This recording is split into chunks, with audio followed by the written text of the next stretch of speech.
$6,545. That's how much it's costing the average American family to live here in the United States. Now, with that being said, we're gonna look at some places I personally would consider escaping to if things fall apart right now. There's a lot going on in the world right now, and I want y'all to be informed and make the best decision. I personally have been to 17 countries at this moment, and I've been traveling for over 10 years. I'm currently in Vietnam, but I prepared the list for you, and I think number 3 is really gonna surprise you because they just announced something very soon. First, as an American, one place I would strongly consider, it is next door and it may have a certain reputation towards it, but it would be none other than Mexico, right? Typically, some people think negative thoughts when it comes to Mexico, but if you're near the Yucatan Peninsula and a few other places within Mexico, you're actually pretty safe. And let's say you run an online business, you can take advantage of the time zone. This is why Mexico can be powerful. It's a portion of the cost, roughly $1,400 to $1,800, depending on what part of Mexico you go to, and you can live the same lifestyle as somebody in America paying $5,000 to $7,000. And they have less chemicals and less preservatives in their food, so you could potentially live a healthier lifestyle, right? One of the biggest causing deaths or unalives of Americans is the top 5 are all health related, right? So if you want to live a healthier lifestyle, that could be an option for you. Take advantage of the time zone. You've got clients to call, emails to check. You want to see how your family's doing, etc. One of the biggest things I'm facing right now is either when I'm waking up or I'm going to sleep, I'm trying to figure out how to call my family because every time I look at the clock, oh, it's 3 a.m. on the East Coast. Oh, it's midnight on the East Coast. So if you're somewhere in Central America, such as Mexico, you can take advantage of that. But with that being said, I want to fast forward to number 2.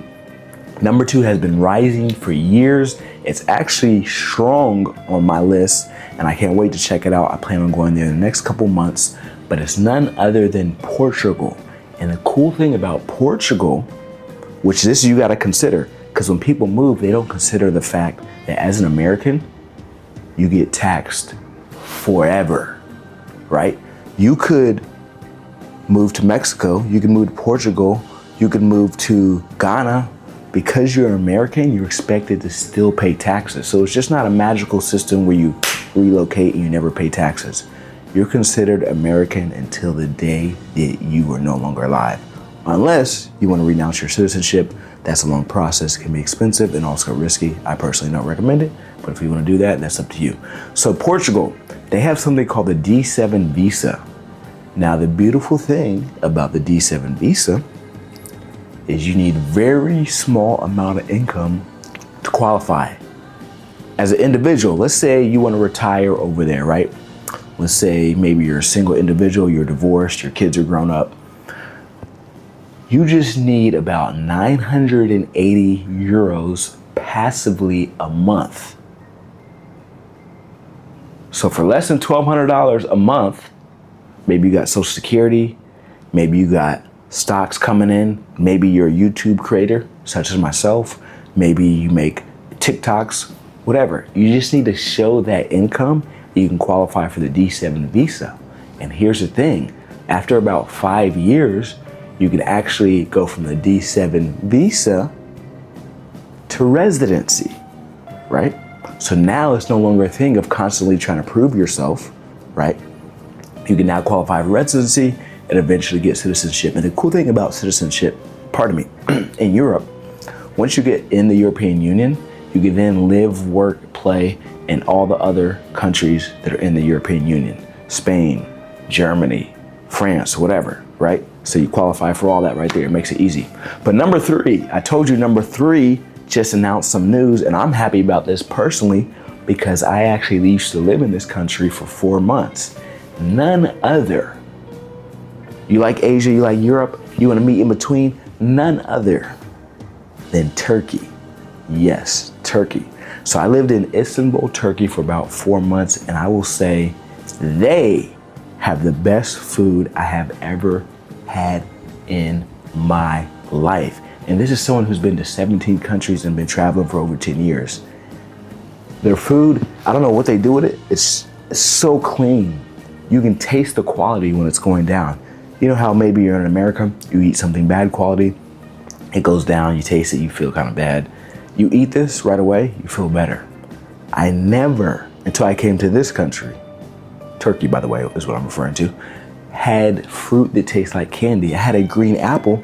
I'm biting into it and looking into it because I can't believe it tastes like candy. I'm like, is this what fruit's really supposed to taste like? And I've been lied to the whole time in America. But the reason why I am saying this country is because they just made a huge announcement. So other than the fact that I think they have the best food, right? Obviously an affordable cost of living. You can be by the beach as well if you choose that. And one of my favorite cities, right? A very scenic city. Istanbul is very photogenic if you like photos, if you're in that world. But they recently just announced they are giving non-citizens of Turkey who relocate to Turkey 20 years of not paying taxes. Zero tax for 20 years. This new initiative just came out. You need to look into this. Imagine not worried about taxes for 20 years. Because let's rewind for a second. So Mexico, if you move there, you are gonna have to pay taxes.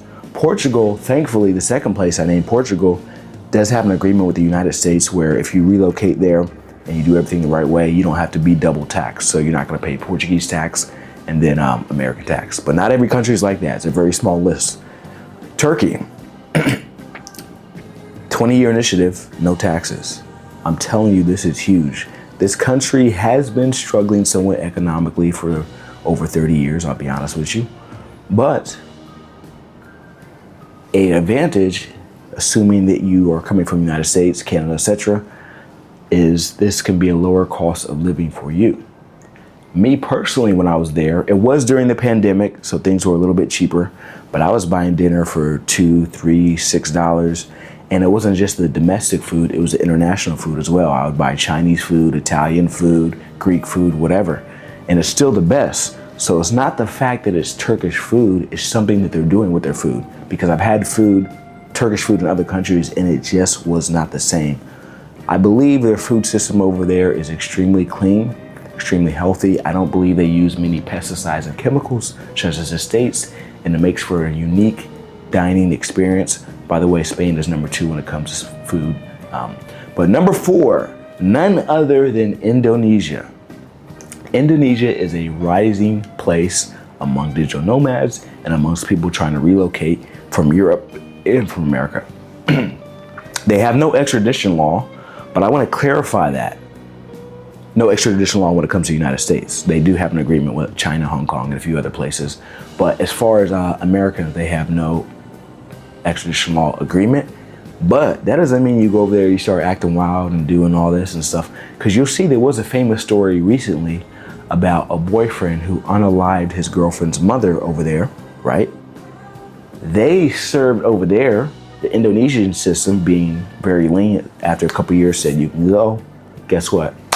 America picked them up, baby. You still got to come over here and do your life sentence. So don't think that you can just get away with everything or do things and just run over there, right? Because if it's bad enough, it is a bad enough crime, you will have to face the penalties of that.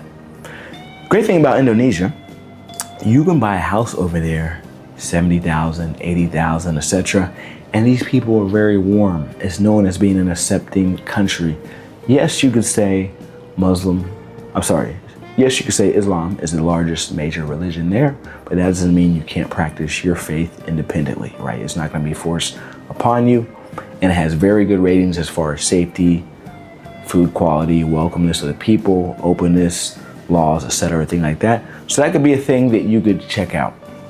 But those are some quick places I just wanted to name real quick. If you want more, make sure you leave a comment under this video, or if you have suggestions that we could review in the future, make sure you leave a comment under this video and we can get to that. And I hope everyone has an amazing day.